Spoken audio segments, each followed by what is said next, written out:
Guys, welcome back to my channel. आज मैं अपनी फेवरेट वुमेन की पोर्ट्रेट पेंटिंग बनाने जा रही हूँ क्योंकि वुमेंस डे आने वाला है, तो सोचा कि वुमेंस डे पर पोर्ट्रेट बनाकर देखा जाए। वैसे मुझे काफ़ी टाइम हो गया है पोर्ट्रेट पेंटिंग बनाए, इसलिए मुझे कोई आइडिया नहीं है कि आज की पेंटिंग मैं कैसी बनाने वाली हूँ। सबसे पहले मैं स्केच कर ले रही हूँ हल्के हाथों से, क्योंकि कलर में मुझे लगता है डार्क स्केच करने पर वो दिखाई देता है, जो अच्छा नहीं लगता है। अब कलर कर लेते हैं। अब कलर करने के लिए मैं अपना डोम्स का वाटर कलर यूज़ कर रही हूँ। मुझे ये कलर काफ़ी सही लगता है। और फेस कलर करने के लिए ब्राउन में वाइट मिक्स करके डार्क लाइट शेड अपने हिसाब से इसमें करती जाऊँगी, जैसा सही लगेगा।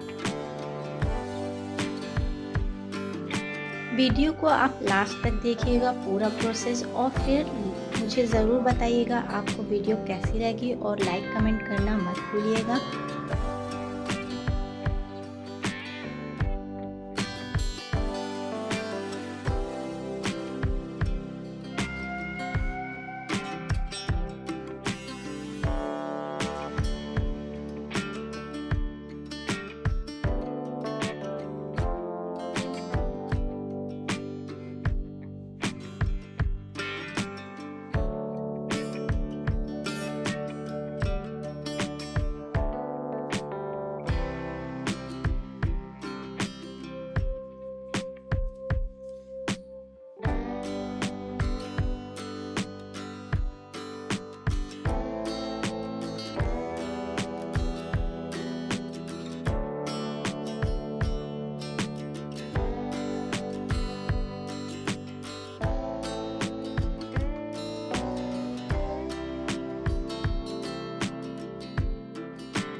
मेरी पेंटिंग पूरी होने वाली है दोस्तों। आप मुझे बताना ये मैंने किसकी पेंटिंग बनाई है और कैसी आपको लगी ये पेंटिंग। और मेरी वीडियो ज़रा भी अच्छी लगी हो तो प्लीज़ लाइक, कमेंट और सब्सक्राइब ज़रूर कर देना मुझे सपोर्ट करने के लिए। Thank you, bye.